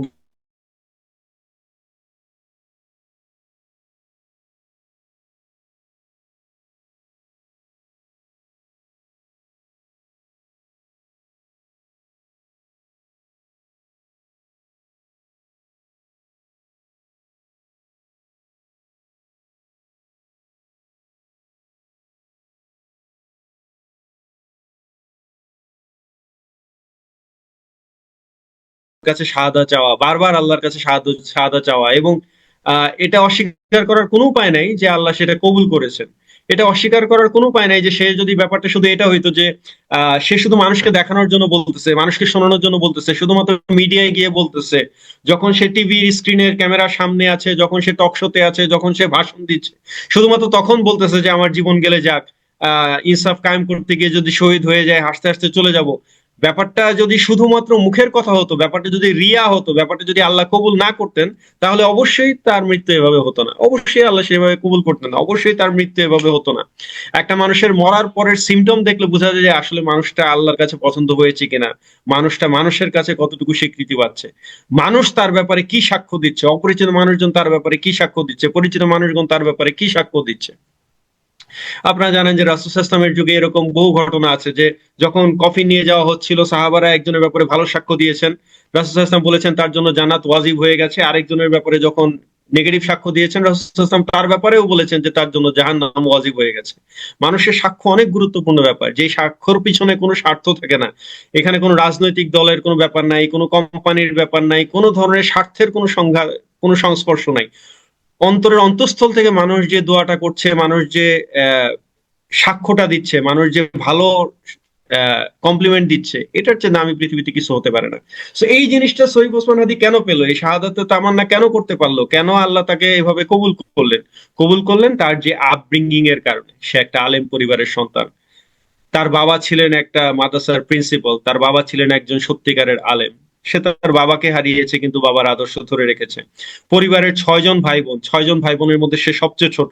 তার আরো 2 জন ভাই, আজকে দেখেছেন তার বড় ভাই আজকে জানাজার সালাতে ইমামতি করেছে, মাশাআল্লাহ। এইটা হচ্ছে যে sign of a pure Muslim family and sign of any Muslim family. একটা মুসলিম পরিবারের বৈশিষ্ট্য বেসিক্যালি এটাই হওয়ার কথা। একটা মুসলিম পরিবারের গায়রত এটাই হওয়ার কথা। আমি জানি না আপনারা এখন পর্যন্ত কেউ শরীফ ওসমান হাদির স্ত্রীর চেহারা কেউ দেখেছেন কিনা, কোনো মিডিয়ায়, কোনো পত্রিকায়, কোনো ফেসবুকে কোথাও কভারেজ দেখেছেন কিনা। হাদির মাকে আপনারা কেউ দেখেছেন কিনা আমি জানি না, হাদির কোনো ভাইয়ের স্ত্রীকে আপনারা দেখেছেন কিনা আমি জানি না, হয়তো হাদির একজন বোনকে আপনারা দেখে থাকতে পারেন, তার কথা শুনতে পারেন, হয়তো একজন সামনে এসেছে, বাকি কেউই কিন্তু আর সামনে আসেনি। এবং আপনারা জোর করে কষ্ট করে একদম পৃথিবীর সকল দিক থেকে সকল অ্যাঙ্গেল থেকে ক্যামেরা ফিট করে রেখেও কিন্তু তাদের চেহারা এক্সপোজ করতে পারেনি। আলহামদুলিল্লাহ, মাশাআল্লাহ। এটাই হচ্ছে গায়রত, এটাই হচ্ছে একটা মুসলিম পরিবারের যে এর চেয়ে বড় কষ্টের ব্যাপার কি হতে পারে, যে একটা পরিবারের নয়নের টুকরা, কলিজার টুকরা, 6 ভাই বোনের সবচেয়ে ছোট যে ভাই, আদরের দুলাল, যার ছোট্ট 8 মাস বয়সী একটা বাচ্চা, তার স্ত্রী, কি বা বয়স হবে তার স্ত্রীর, আর বাচ্চার বয়স তো বুঝাই যাচ্ছে, প্রথম সন্তান। এটা রেখে একজন বাবার চলে যাওয়া, একটা ছেলের চলে যাওয়া, নিজের ছোট ভাইয়ের আদরের ছোট ভাইয়ের চলে যাওয়া, বাবা নেই, এখন সবচেয়ে ছোট ভাইটা নেই, চলে যাওয়ায় মানে একটা মানুষের পাগল হয়ে যাওয়ার জন্য তো এতটুকুই যথেষ্ট। কিন্তু পাগল হয়ে তারা বেপর্দা হয়ে যান নাই, পাগল হয়ে তারা এতদিন পর্যন্ত যা ছিলেন সেখান থেকে তারা সম্বিত হারায় ফেলেন নাই। কারণ তারা জানেন যে তারা যেখান থেকে এসেছেন তারা সেখানেই ফেরত যেতে হবে এবং জবাবদিহি তাদের সামনেই করতে হবে। ক্যামেরার সামনে কেন আসলেন না এটার জন্য জবাবদিহি বাংলাদেশের মানুষ বা বাংলাদেশের মিডিয়া করতে পারে, কিন্তু এটার জন্য আল্লাহর সামনে যদি জবাবদিহি করতে হয় যে আমার ভাই মারা গেছেন, সেই শোকে, সেই দুঃখে আমাদের আর হিতাহিত জ্ঞান ছিল না, আমরা এরপরে আর নিজেদেরকে ধরে রাখতে পারি নাই, নিজেদের আহ নিজেদের মানে নিজেদের যে আত্মমর্যাদা বোধ, নিজেদের যে গায়রত, নিজেদের যে পর্দানশীলতা, সেটা আমরা ধরে রাখতে পারিনি, আমরা চলে গিয়েছিলাম ক্যামেরার সামনে, তারপরে হুঁশ ফিরে গেছে। কিন্তু ততক্ষণে তো আমাদের চেহারা সারা দুনিয়াতে ভাইরাল হয়ে গেছে বা ছড়িয়ে পড়েছে। আলহামদুলিল্লাহ, না, সেটা ঘটেনি। and that's the sign of a very very very lucky family দুনিয়ার বুকে। আজকের বাংলাদেশে আমি অন্তরের অন্তঃস্থল থেকে খুবই খুশি যে শরীফ ওসমান হাদী এমন একটা পরিবার পেয়েছে, এমন কিছু ভাই পেয়েছে, বোন পেয়েছে, এমন একজন স্ত্রী পেয়েছে, এমন একজন মা পেয়েছে, এবং এমন একজন বাবার ঔরসে সে জন্মগ্রহণ করেছে। আলহামদুলিল্লাহ, আল্লাহ তাকে এবং তার পরিবারের সবাইকে কবুল করুক।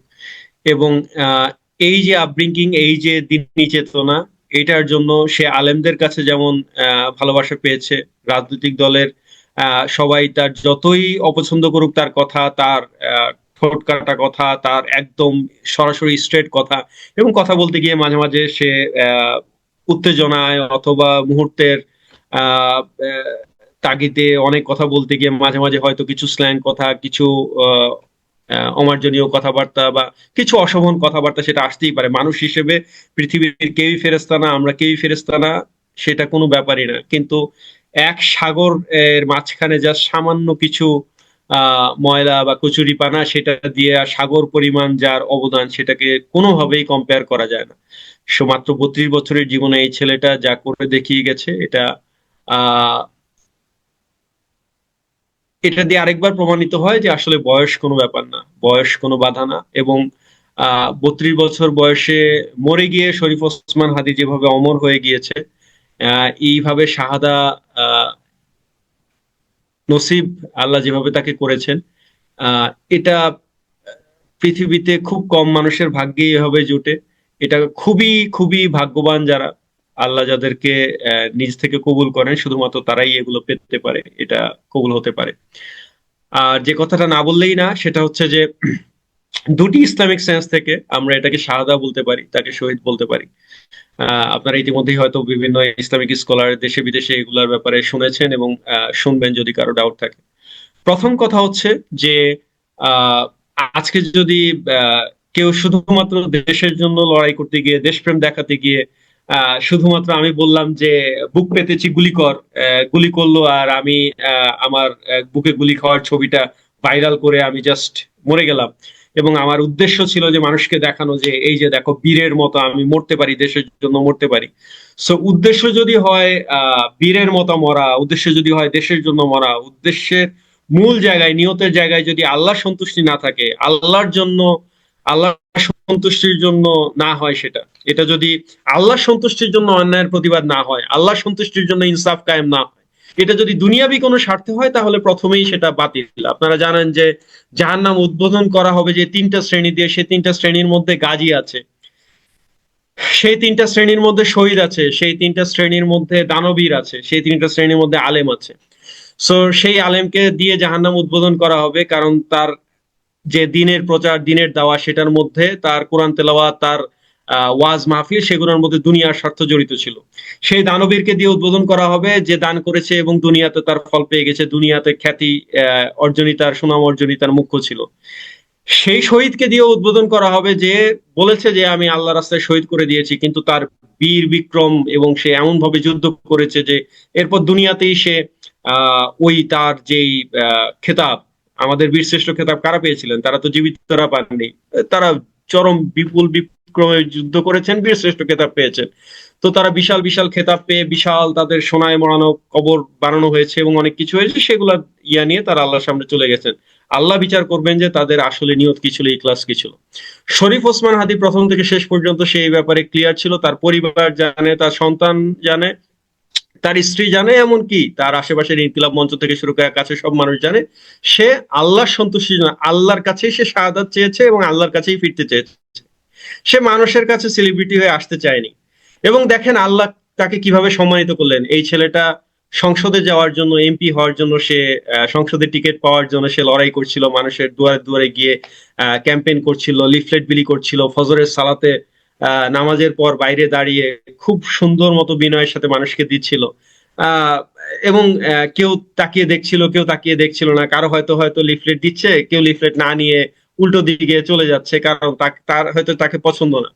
কিন্তু সেই লোকগুলা নিশ্চিত থাকুন, সেই লোকগুলোর অনেকেই আজকে জানাজার সালাতে হাজির হয়েছে, তাদের অনেকেই শরীফ ওসমান হাদীর মৃত্যুতে চোখের জল ফেলেছে, তাদের অনেকেই তার জন্য দোয়া করেছে, তাদের অনেকেই আফসোস করেছে যে আহ এই সুযোগটা এভাবে না হারালেও পারতাম, ছেলেটার সাথে অন্তত একবার কথা বলতে পারতাম, অন্তত তার হাত থেকে হয়তো লিফলেটটা নিতে পারতাম। হয়তো হতে পারে একটা ছোকরা ছেলে, হইতে পারে অল্প বয়সী একটা ছেলে, হইতে পারে জীবনের প্রথম দাঁড়াইছে, হইতে পারে স্বতন্ত্র প্রার্থী, হইতে পারে জীবনেও সে হয়তো এমপি হতে পারতো না, কিন্তু তারপরেও তার দিকে তাকে একটু হাসি দিয়ে, একটু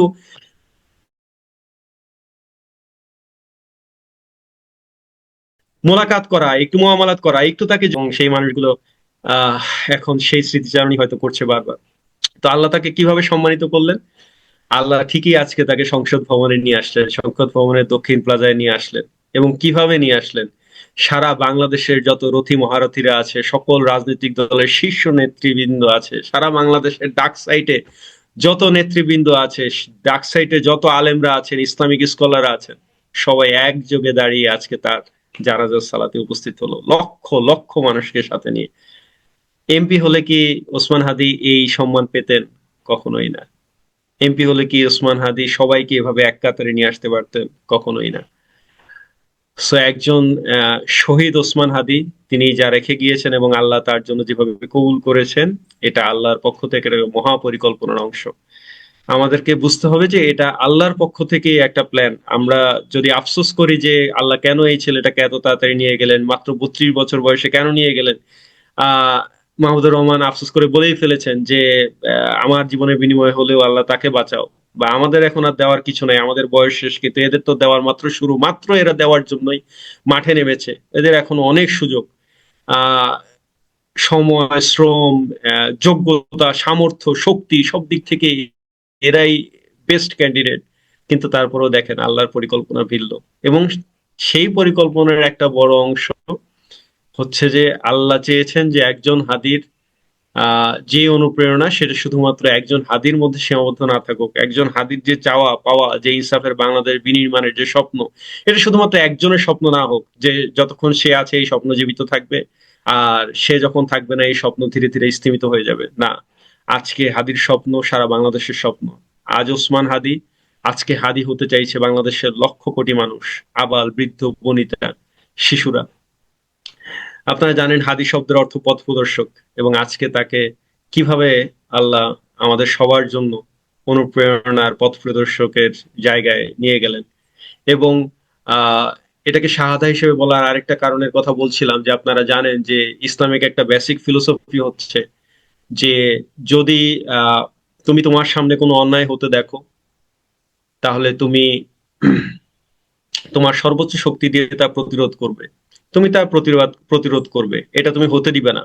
তোমার গায়ে শক্তি আছে, তুমি শক্তি দ্বারা তা প্রতিহত করো। যদি হাত দ্বারা না পারো তাহলে মুখ দ্বারা বলো, যদি মুখ দ্বারা না পারো তাহলে অন্তর থেকে ঘৃণা করো, যদি সেটাও করতে না পারো, যদি অন্যায়ের বিরুদ্ধে, জুলুমের বিরুদ্ধে, গুম নির্যাতনের বিরুদ্ধে, যেখানে কোনো জুলুম হচ্ছে সেটার প্রতিবাদ তুমি যদি করতে না পারো, তাহলে এর নিচে ইমানের আর কোনো স্তর নেই। এটা ইমানদারকে করতেই হবে। কেউ যদি মুসলমান হয়ে থাকে, কেউ যদি ইমানের দাবিদার হয়ে থাকে, তাহলে তাকে করতেই হবে। তাকে সৎ কাজের আদেশ করতেই হবে, তাকে অন্যায় কাজে নিষেধ করতেই হবে, তাকে আল্লাহর উপর ভরসা রাখতেই হবে।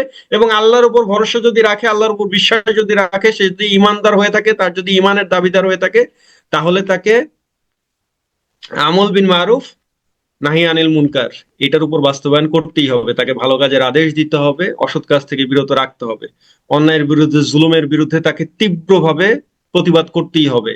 হয় হাতে, না হলে মুখে, না হলে অন্তর থেকে তীব্র ঘৃণার দ্বারা তাকে সেটা করতে হবে। এবং আলহামদুলিল্লাহ শরীফ ওসমান হাদি এই কাজটাই করে গেছেন। এটা ইমানের দাবি, এটা ইসলামের কাজ। এটা শুধু দেশের কাজ না, এটা শুধুমাত্র পলিটিক্যাল কাজ না, এটা শুধু কালচারাল গোষ্ঠীর কাজ না, এটা শুধু ইনকিলাব কালচারাল সেন্টারের কোনো কাজ না যে একটা কালচারাল সেন্টারের দায়িত্বের কারণে বা কালচারাল সেন্টারের সাথে জড়িত থাকার কারণে, অথবা একটা সাংস্কৃতিক কাজ হিসেবে, সমাজ সংস্কারের কাজ হিসেবে এটা না। না, এটা ইসলামের কাজ, এটা আল্লাহর দেয়া কাজ। অন্যায়ের বিরুদ্ধে প্রতিবাদ করা এটা আল্লাহর দেয়া কাজ। সেই আল্লাহর দেয়া কাজ, এই কাজটাকে আঞ্জাম দিতে গিয়ে জুম্মার সালাতের পরে, জুম্মার সালাত আদায়ের পরে শরীফ ওসমান হাদি এই দুর্বৃত্তের গুলিতে এভাবে সৌভাগ্যের মৃত্যু আলিঙ্গন করেছেন। আল্লাহ এই যে মৃত্যু আমাদের সবাইকে দিনে দুপুরে দেখার, এবং মৃত্যু পরবর্তী এই যে 1 সপ্তাহ, এটাও আল্লাহর মাস্টার প্ল্যানের অংশ, যার মাধ্যমে যতগুলো মানুষ এই নামটা জানতো না, একে চিনতো না, তার কথা, পিছনের কথা শোনার সুযোগ পায়নি, তার কোনো ভিডিও দেখার সুযোগ পায়নি, তার ফিলোসফি বোঝার সুযোগ পায়নি, সেই সুযোগটা করে দিয়ে সবগুলো মানুষকে আল্লাহ সবাইকে এক আত্মা এক প্রাণ করে দিয়ে সবাই এখন হাদির জন্য কাঁদছে, সবাই এখন হাদির জন্য ফিল করছে। এটাই ছিল আল্লাহর মাস্টার প্ল্যানের অংশ। এবং নিশ্চিত থাকুন, আল্লাহর উপর ভরসা রাখুন।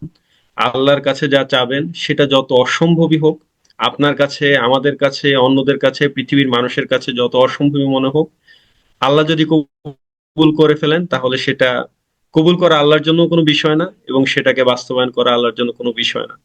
সো ওসমান হাদির যে স্বপ্ন, একটা ইনসাফের বাংলাদেশ, আধিপত্যবাদ বিরোধী, ভারতের সাম্রাজ্যবাদ বিরোধী, এবং এই যে সারাক্ষণ বাংলাদেশের বিরুদ্ধে ষড়যন্ত্র এবং বাংলাদেশকে অস্থিতিশীল করার যত রকমের ষড়যন্ত্র, এটার বিরুদ্ধে ওসমান হাদির যে কণ্ঠস্বর, সে কণ্ঠস্বর বাংলাদেশের কোটি মানুষের কণ্ঠস্বর হিসেবে জেগে থাকুক।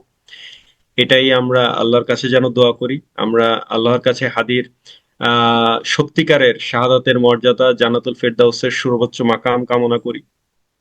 আল্লাহ যাতে আমাদেরকে হাদির এই যে আত্মত্যাগ, এখান থেকে আমাদেরকে শিক্ষা নেওয়ার, এখান থেকে আমাদেরকে অনুপ্রাণিত হওয়ার, এবং আমাদের জীবনেও এখান থেকে আমরা যতটুকু সম্ভব আমরা যাতে ইন্সপাইরেশন নিয়ে আমাদের সামনের দিনে যে কয়দিন জীবিত আছি, অন্তত অন্যায়ের প্রতিবাদে আমরা যাতে নিজেদের কণ্ঠস্বর বজায় রাখতে পারি। অন্যায়ের প্রতিবাদে আমরা আমাদের যার যার সাধ্যমতো যার যার জায়গা থেকে সর্বোচ্চ কন্ট্রিবিউশন রাখতে পারি। ইনসাফের সমাজ বিনির্মাণে আমরা যাতে অবদান রাখতে পারি। আল্লাহ যাতে আমাদেরকে সেই তৌফিক দান করেন। আপনারা সবাই দোয়া করবেন, আল্লাহ যাতে আমাদেরকে কবুল করেন। কারো যদি কোনো প্রশ্ন থাকে, তাহলে হয়তো কোনো প্রশ্ন নিতে পারি, তারপর আমরা শেষ করে দিব ইনশাআল্লাহ। আসসালামু আলাইকুম। ওয়ালাইকুম আসসালাম। আমি আবার একটু কিছু বলতে চাচ্ছি, আমার প্রশ্ন আছে। প্রশ্নটা আগে আমি একটু বলে নিই। আমি ওসমান হাদি ভাইকে মানে কাছাকাছি দেখার সৌভাগ্য আমার হয়েছে। তিনি যে জুম্মায় গুলিবিদ্ধ হলেন, তার আগের জুম্মায় আমি মানে ওনার মধ্যে দেখলাম অন্যরকম বিপ্লবী, অন্যরকম একজন প্রতিবাদী মানুষ। মানে এত ওনার বক্তব্যগুলো, আপনি বললেন আগে, ওনার বক্তব্যগুলো এত টানতো, এত আকর্ষণ করে মানুষকে। মানে আমার যে কথাগুলো জমা ছিল, যে আমি যেরকম একটা নেতা চাই, যেরকম একজন দেশপ্রেমিক চাই, ওনার মধ্যে সবকিছু, মানে আমার কিছু কথা বলার আছে ওনাকে। আমি মানে এভাবে আমি কখনো কোনো, উনি যখন ভোটে প্রার্থী হলেন, কোনো রাজনীতিবিদের দেখা সাক্ষাৎ করার কোনো এরকম কোনো ইচ্ছা আমার হয়নি। ভোটের কথা শুনলে এখন মনে হয় যে আবার কোন দল আসলে হয়তো সে আরো আগের মতো এরকম হবে, প্রহসন হবে ভোটের নামে। খুব করে চাইতাম, মানে মন খারাপ হইতো ভোট যাতে না হয় আমাদের বাংলাদেশে আর। কিন্তু যখন ওসমান হাদি ভাই প্রার্থী হলেন, তখন মনে হলো যেন মানে আমি আশার আলো দেখলাম, মানে একটা উৎসব আমেজ অনুভব করলাম যে না, নির্বাচন হতে পারে, ভালো হবে, ভালো কিছু হবে, ভিন্ন কিছু হবে। তো আমি কালচারাল সেন্টার ওনার ওখানে গেলাম। তো সৌভাগ্যক্রমে হাদি ভাইয়ের সাথে দেখা হলো। উনি প্রথমেই দেখা হওয়ার পর যে কথাটা বললেন যে আমি অনেক আগেই আমাকে মেরে ফেলা হইতো, আমাকে আল্লাহ তাআলা বাঁচিয়ে রাখছেন। সেদিন প্রথম কথাটাই উনি এটা বলছেন আমাকে। তারপর অনেক কথা বললাম, অনেক কিছু বললাম যে এরকম অনেক ব্যাপারে আলোচনা করলাম। তো উনাকে কয়েকবার আমি জিজ্ঞেস করছি যে ওসমান হাদি ভাই, আমরা কি বলতে পারবো দ্য চেঞ্জ মেকার ওসমান হাদি ভাই? উনি শুধু বললেন ইনশাল্লাহ, বারবারই বলেন ইনশাল্লাহ। উনার ব্যাপারে কোনো দাম্ভিকতা কোনো কিছু উনি বলেননি, শুধু বলছে ইনশাল্লাহ। তারপর উনার কাছ থেকে একটা গিফট পেলাম আমি, উনি নিজ থেকেই দিলেন একটা কলমের স্ট্যান্ড, কলম। তারপর উনাকে আমি বাতাসা খাওয়ার জন্য হাদিয়া দিলাম। উনি আমার আসনের না, ৮ আসনের না আমি। তারপরে উনাকে আমি হাদিয়া দিয়ে আসলাম, আমরা অন্তর ইয়ে থেকে দোয়া করে আসলাম। তারপর উনি আমাকে ইনভাইট করলেন যে আপা, আপনি সব আপনি তো বই পড়তে পছন্দ করেন, আপনি আসবেন এই কালচার এখানে, আসবেন যখনই সময় পাবেন পড়বেন। এখানে আমরা মেয়েদের জন্য আলাদা জোন করব, নামাজের জন্য আলাদা করব। আমি ৫ মাস হয়েছে করছি, আমি অনেক বড় করব এই কালচারাল সেন্টারটাকে। মানে উনার স্বপ্ন ছিল আর মহিলাদের জন্য আলাদা নামাজের স্থান করবেন, সবকিছু করবেন। আর উনার খুবই আল্লাহর উপর খুবই ভরসা ছিলেন, এরকম বিপ্লবী আর সত্যবাদী, খুব ইসলাম ধর্মভীরু একজন ছিলেন। আমার প্রশ্ন হলো যে আমরা মানে আমি ছোটবেলা থেকে শুনে আসতেছি যে আমরা ভালো কিছু হারাই, আমরা বাংলাদেশিরাই। বিশ্ববিদ্যালয় করতে গেলে সলিমুল্লাহ, উনিও অনেক বাধাগ্রস্ত হয়েছেন, উনি অনেক কিছু মানে আমাদের বাংলাদেশে কোনো কিছু ভালো কিছু টেকে না, ভালো মানুষ টেকে না কেন? এভাবে আর কতদিন? কিভাবে একটা, আমরা কি শক্তপোক্ত ভাবে পার্মানেন্ট ভাবে আমরা একটা কোনো ব্যবস্থা নিতে পারি না যে এইভাবে আর আমরা হারাবো না, আর হারাতে পারবো না? আর কত হারাবে আমাদের দেশ থেকে, আর কত হারাবো আমরা? ভালো কোনো, আপনি বড় বড় মিল ফ্যাক্টরি যাই দেখি, মানুষ মানে ভালো ভালো ব্রিলিয়েন্ট সবাইকে শুধু আমরা হারাচ্ছি, সবাইকে শুধু হারিয়ে ফেলি, বেশি দিন থেকে না, আমাদের কাছে থাকে না। আর আমরা সাধারণ জনগণের ভিতরে শুধু হাহাকার হাহাকারই থেকে যায়। এটা একটু বলবেন ভাইয়া যে স্যার, যে আমরা কিভাবে আর কত হারাবো? আর এই হারানোর কি শেষ নাই আমাদের আর? জি, জাযাকাল্লাহ ব্যাপার খুবই আহ খুবই আহ বহু মানুষের অন্তরের কথা। এবং আপনার প্রশ্নের উত্তরটা দেওয়ার আগে যে কথাটা একটু বলে নেওয়া দরকার সেটা হচ্ছে আহ আহ, যেদিন বেসিক্যালি ওসমান হাদি গুলি খেলো, যেদিন সে হসপিটালাইজড হয়ে গেল, সেদিন পরে আমি জাস্ট ল্যাপটপে বসার পরে প্রথম আমার ওর কথা মনে হলো, এবং ওর কথা মনে হওয়ার সাথে সাথে আমার, যদি ওর সাথে আমার দেখা হয় তাহলে আজকে ওকে আমি কিছু কথা বলবো।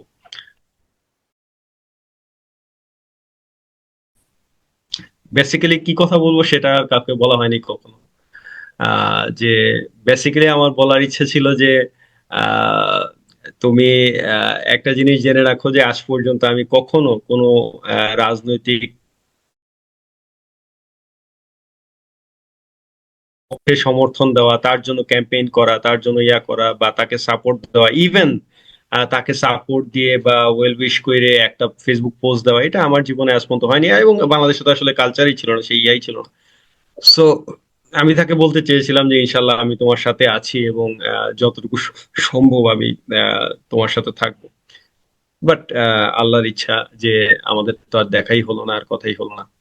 সো এটা বোঝা যায় যে আসলে তার ব্যক্তিত্ব এবং তার নিঃস্বার্থ দেশপ্রেম এবং আহ, সবকিছু মিলিয়ে তার যে পার্সোনালিটি, সেটা অবশ্যই সাধারণ মানুষের জন্য, ঠিক সাধারণ মানুষ মনে মনে বহুদিন ধরে, বহু বছর ধরে ঠিক যেরকম চাচ্ছিল, যেরকম মাটির মানুষ চাচ্ছিল, যেরকম নিঃস্বার্থ দেশপ্রেমিক চাচ্ছিল, যারা স্বার্থের জন্য না, বড়লোক হওয়ার জন্য না, ব্যবসা করার জন্য না, এমপি পদের জন্য না, মানুষের জন্য সংসদে যেতে চায়, কাজ করতে চায়, সেরকম একজনকে আমরা পেয়েছিলাম। আহ, এখন তাহলে প্রশ্নটা যেটা, সেটা হচ্ছে যে তাহলে পেয়ে আমরা যদি বারবার হারিয়েই ফেলি এবং এত অল্প বয়সেই যদি হারিয়ে ফেলি তাহলে কি?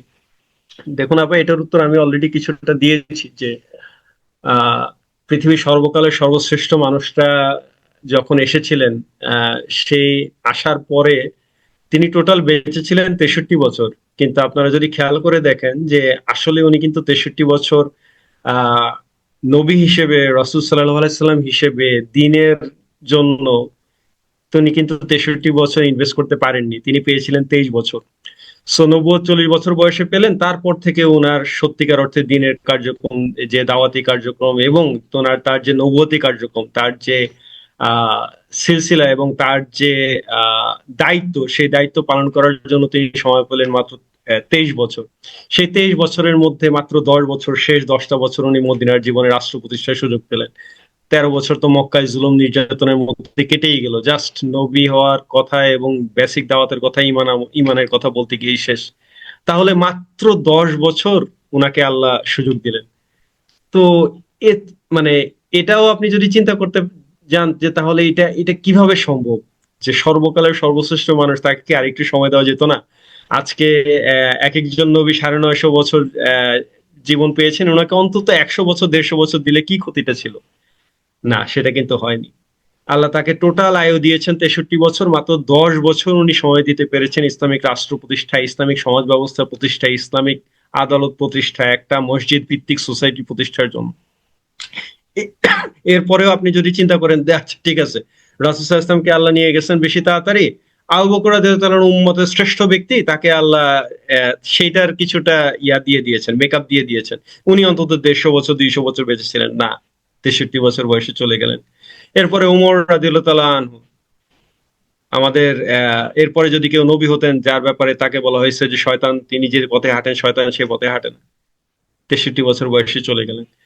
তাহলে তার মানে হচ্ছে যে ইতিহাসের সর্বকালের সর্বশ্রেষ্ঠ যে ব্যক্তিরা, আমাদের সবচেয়ে বড় যে আদর্শ অনুকরণীয় যে ব্যক্তিরা, আমাদের উম্মতের জন্য যারা, তাদের আয়ু কিন্তু কোনো বিষয় না, ইম্প্যাক্টটাই হচ্ছে বিষয়।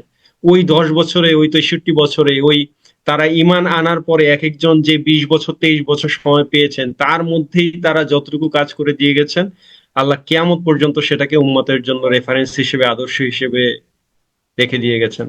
আল্লাহ সেটুকুকে তাদের জান্নাতের উসিলা হিসেবে কবুল করে নিয়েছেন, তাদের জন্য জান্নাত ডিক্লেয়ার করে দিয়ে দিয়েছেন। আমাদের জন্য এটাই হচ্ছে ইন্সপাইরেশন। মুমিনের জন্য সার্থকতা অনেক বড় হায়াত পাওয়ার মধ্যে না, মুমিনের জন্য সার্থকতা 1000 বছর বেঁচে থাকার মধ্যে না, মুমিনের জন্য সার্থকতা 1000টা প্রতিষ্ঠানের সিইও, এমডি, চেয়ারম্যান, কর্ণধার হওয়ার মধ্যে না, মুমিনের সার্থকতা হচ্ছে আল্লাহর বান্দা হওয়ার মধ্যে। মুমিনের সার্থকতা হচ্ছে যে আল্লাহর জন্য স্যাক্রিফাইস করতে পারার মধ্যে। শেষ পর্যন্ত আল্লাহ আমার উপর রাজি খুশি কিনা, সারা পৃথিবীর মানুষ আমার উপর সন্তুষ্ট, আল্লাহ করার জন্য চেষ্টা করলাম, আল্লাহকে খুশি করতে পারলাম না। সারা পৃথিবীর মানুষ আমার উপর অসন্তুষ্ট, কিন্তু আল্লাহ আমার উপর সন্তুষ্ট, আমার হারানোর কিছু নাই। এই কারণে আমরা সবসময় বলি যে doesn't matter whatever you lose, never lose Allah, because Allah can replace everything, but nothing can replace Allah. So আমাদের এই এই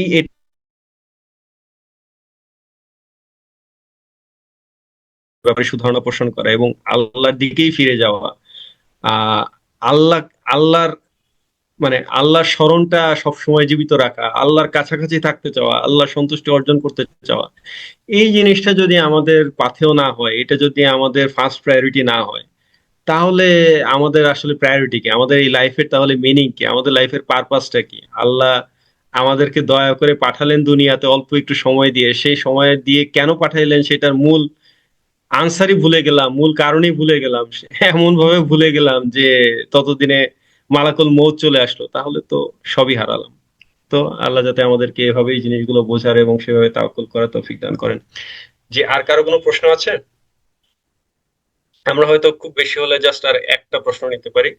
আহ তারপরে ইনশাল্লাহ শেষ করে দিতে চাই, যদি আর কারো কোনো প্রশ্ন থাকে।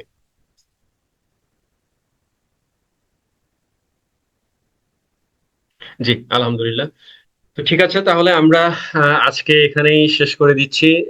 আপনাদেরকে অসংখ্য ধন্যবাদ। আমরা আসলে হুট করেই আজকে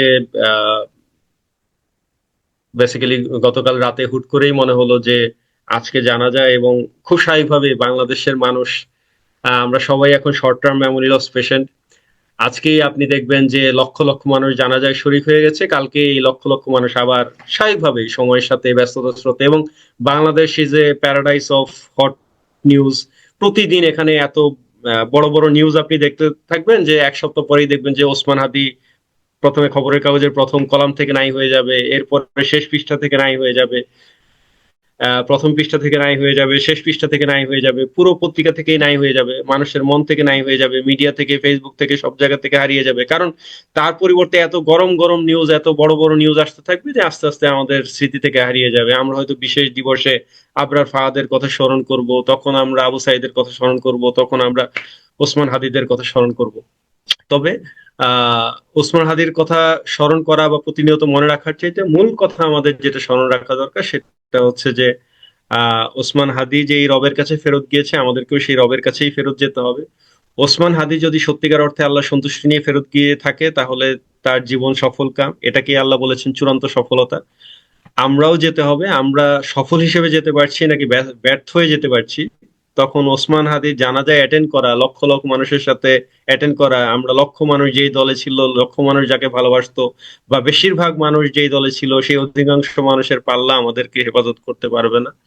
তো আমরা যাতে সেই জিনিসটা ভুলে না যাই, আমরা যাতে ইনসাফের ক্ষেত্রে কম্প্রোমাইজ না করি, অন্যায়ের প্রতিবাদের ক্ষেত্রে কম্প্রোমাইজ না করি, আমরা যাতে আরেকটু সাহসী হই, আমরা যাতে আরেকটু আহ মুসলিম হই, মুসলিম মেরুদণ্ড আমাদের যাতে আরেকটু সজাগ হয়, এবং আমরা যাতে আল্লাহর দিকে আরেকটু রুজু হই। আল্লাহ যাতে আমাদের সবাইকে সেই তৌফিক দান করেন। এবং যেই স্বপ্ন, যে অধরা স্বপ্ন নিয়ে আমাদের শহীদ প্রিয় ছোট ভাই ওসমান হাদি চলে গেল পৃথিবী থেকে, সেই স্বপ্নটা আল্লাহ যাতে আমরা জীবিত থাকতেই সেই স্বপ্ন বাস্তবায়নের পথে যতটুকু সম্ভব আমরা যাতে এগিয়ে দিয়ে যেতে পারি, আল্লাহ যাতে আমাদেরকে সেই তৌফিক দান করেন। আহ সবাইকে সে অসংখ্য শুভকামনা, শুভেচ্ছা জানাচ্ছি। আল্লাহ যাতে আপনাদের এই স্যাক্রিফাইসকে কবুল করেন। খুব ভালো একটা সেশন কাটলো, আপনাদের অনুভূতিগুলো থেকে আমারও অনেক শিক্ষণীয় অনেক কিছু ছিল। আল্লাহ আমাদের সবাইকে কবুল করুন। সো